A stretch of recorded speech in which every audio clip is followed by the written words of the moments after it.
freezer compartment was a solid block of ice. Needed defrosting. I'd unplugged it this morning, planning to tackle it this evening.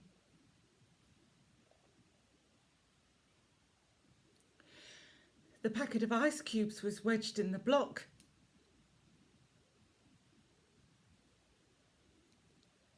Ice consumed by ice. I needed to get it out before he came home.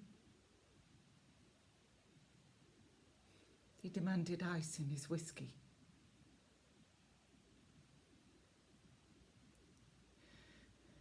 He came home at 5. Obese and sweaty, balding head glossy with exertion, reddish skin, brown fingernails. God, and wearing that bloody fleece. Worn and frayed through perpetual wear. Like me, I thought.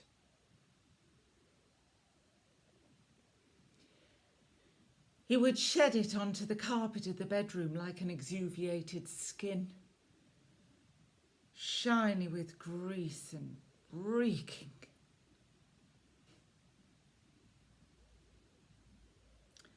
I was attacking the freezer compartment with a wooden spatula and I'd managed to extricate the packet of ice cubes. An enormous slab of ice dropped from the top of the freezer.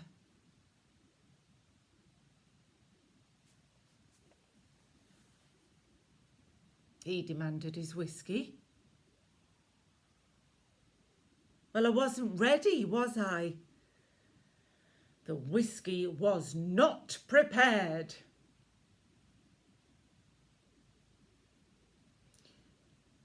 He shouted at me right in my face.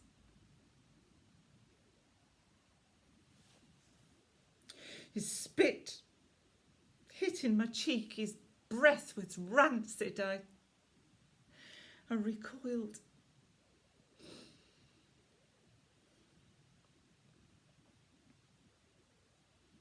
A useless woman, he called me. He stabbed at my shoulder with a fishy flipper. Clearly, he said, I did not appreciate the fact that he worked his fingers to the bone to keep a roof over my head and to put food on the table.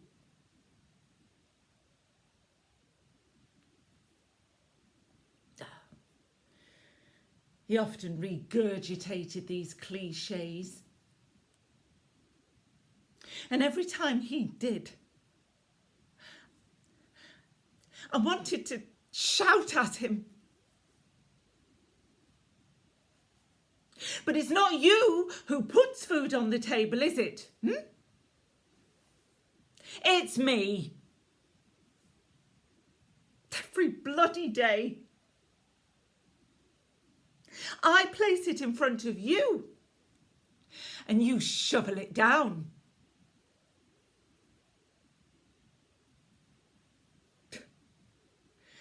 And as for working his fingers to the bone, well, hardly.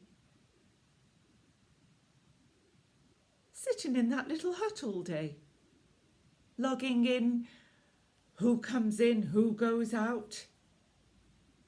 That's not hard work. Coal mining is hard work.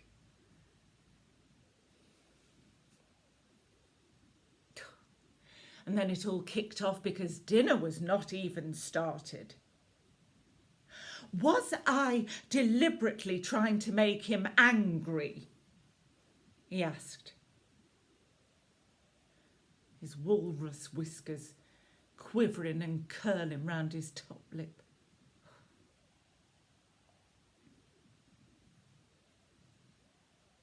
Well, yes, I thought.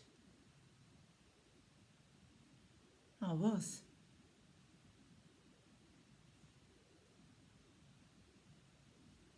started to make his own whiskey, throwing things around, huffing and honking at me. Where was the ice? He wanted to know, gripping me by the back of my neck and thrusting my head into the dripping freezer.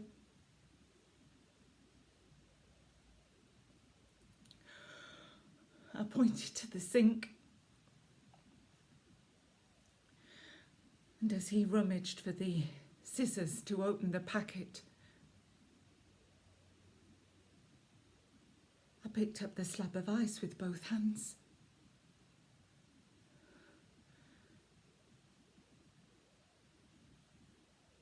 I held it for a few moments,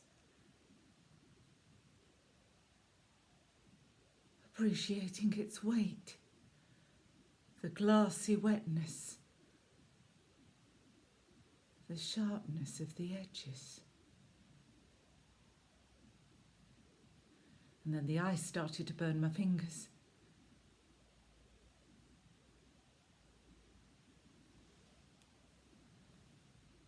And I raised my eyes to the walrus.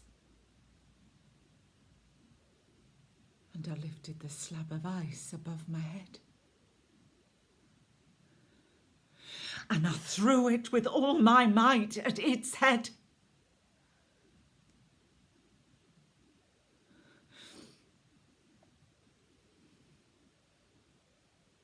It was still for a moment. And then its knees gave way. And the immense torso buckled and sagged to the floor, seeming to implode like the detonation of an old chimney.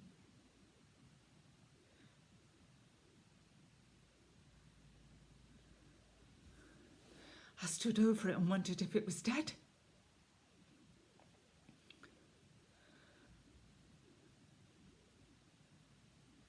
It wasn't dead.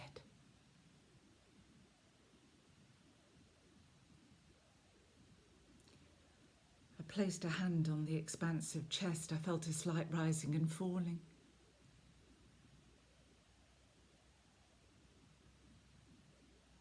I stood and took it in. The bloated face with its enormous nostrils, housing dark tufts of hair.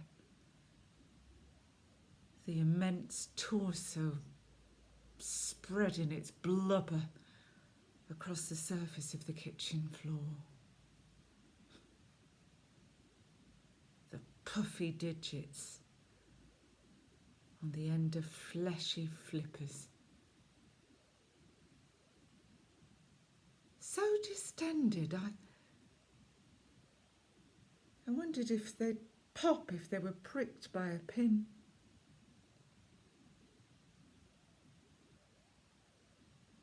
A small pool of blood was spreading from beneath its head.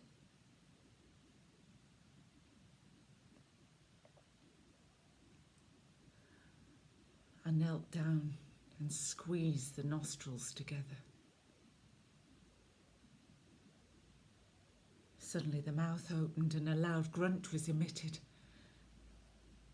as air was sucked into the cavernous hole. Quickly I snapped the jaw shut with my other hand.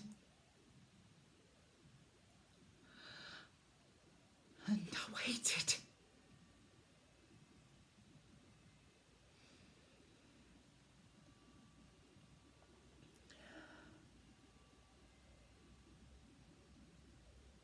After, I retrieved the ice block and placed it in the sink. I turned on the hot tap